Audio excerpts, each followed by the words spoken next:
Welcome to the bold analysis. William Ruto's cabinet has been dispatched to different regions urgently to curb what I can say public anger. And I have seen videos of food donation. Even though we trivialize some of those clips, or we trivialize assertions that some regions that are not really that perceived to be to supported government are receiving food donation, but it points out to a bigger problem. It points out to a deep-rooted problem that this country is going through. The drought has really affected this country. And I once mentioned that the fact that you gave fertilizers, you did not have a meeting with the rain provider that the rains were going to come. And so you gave fertilizers. And because fertilizer is not only the one aspect of cost of production, I can tell you that the drought we are having is going to affect our food production. And in terms of food security, we are not yet there. Not even by next year after we harvest what we planted by the fertilizer that was subsidized, that was given by the government. There is a big problem. And in this video, I just want to help out a bit to help William Ruto and Rigathi Gachagua that Kenyans, it's not about hunger, it's also anger. They are hungry and angry. And you need just to tame, you need just to control. By the way, the reason why the cabinet has been dispatched is to control that anger. There is the public anger. That is what is happening. Tawana njaa na wamekasirika. But before that, look at this video of, I think, I got it. I think this was in Kieni, donation by, I think, Rosara MS. Just look at the number. Angalia watu.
That video tells you on the kind of problem we are having.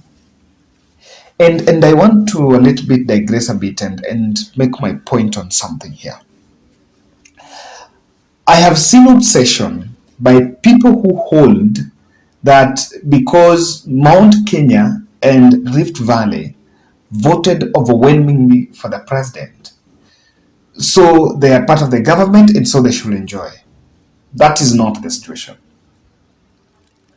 Because now we talk about the price of unga, everyone is buying unga in supermarket. There is no unga that is being sold in Eldoret, another unga that is sold in Kiambu or Nyandarua. And the difference that we normally have is just a social class. At the election, The Kenyan voter has been brainwashed to look at the tribal arrangement, the homeboys mentality.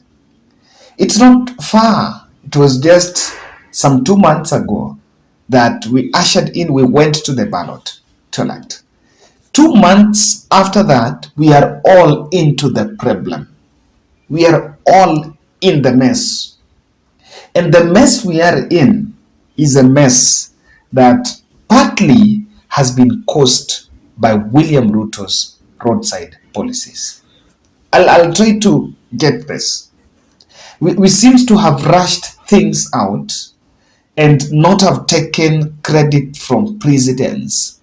And what happened in the past? Let me tell you, government doesn't make decisions that is not data driven. If there is a department that government invests heavily, is the Department of Research. The best researcher in this country, the best research reports are from government entities. And so everything is normally research driven.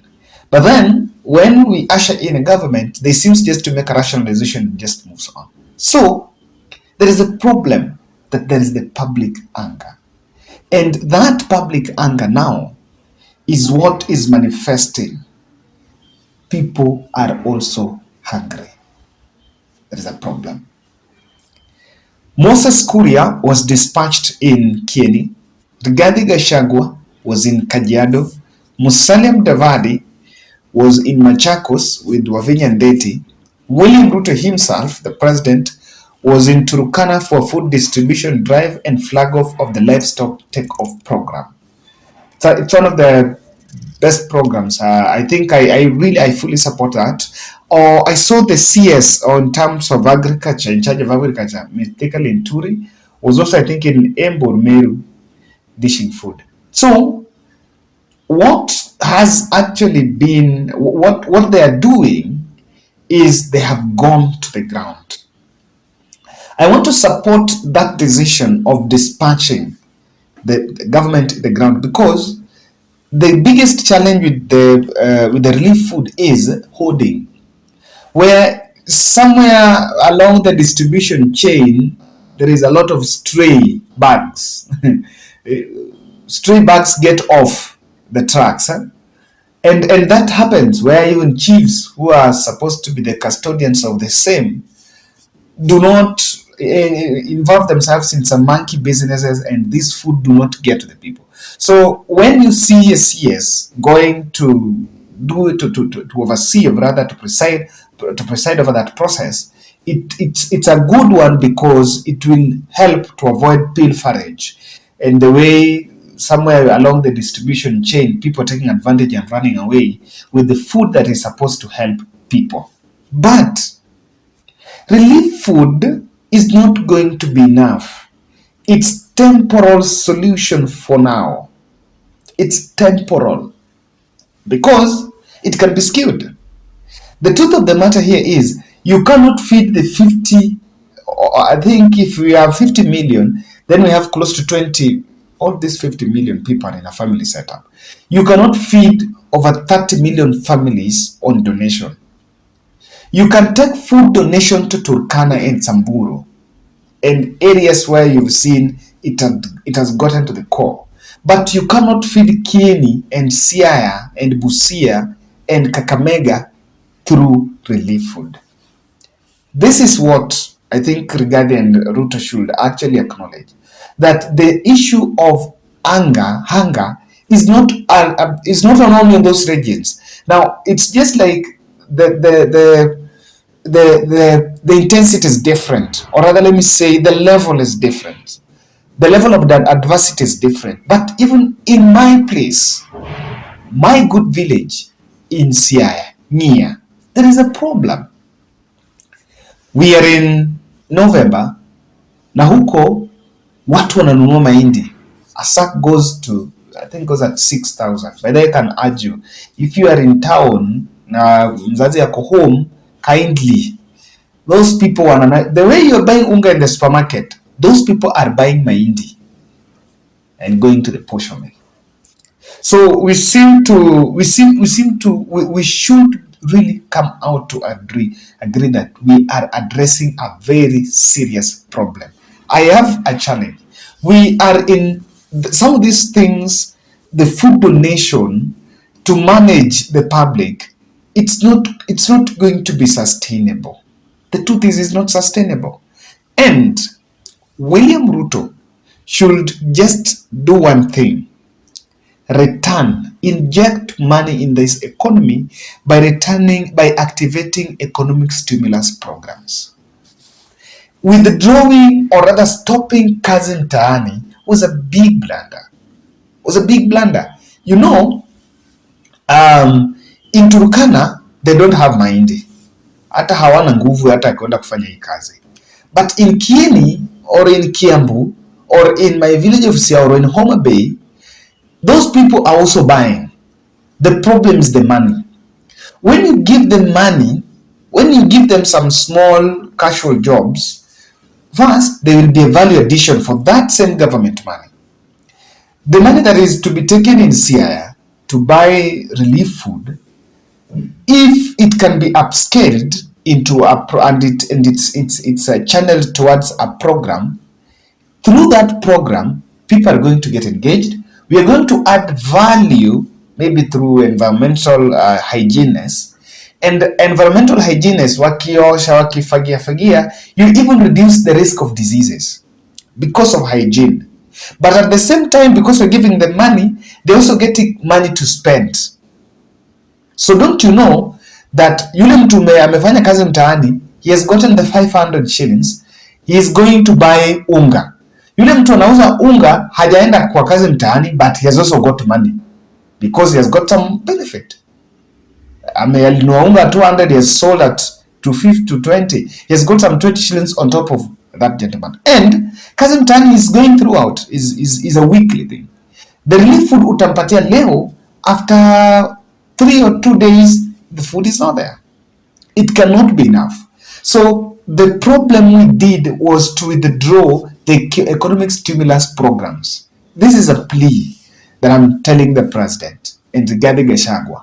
Return that program, or formulate such a program that would cut across demographics. I am so much passionate about kazi mtaani because it was cutting across the demographic. In a youth will do it, a woman will do it, a young man will do it. So everyone could qualify and do it, and do them, and of course work on it. Even the urban youth, the urban hustler, can actually help very much. We are in drought. Recently, I think not less than 2 weeks, there was a cholera outbreak in Kiambu. Yes, and the minister, I think I have the circular. A circular came from the Ministry of Health that there was a drought, there was a cholera outbreak in Kiambu. So we can control even other diseases that can come because we're going to boost hygiene. Pay the pending bills so that people are going to have money.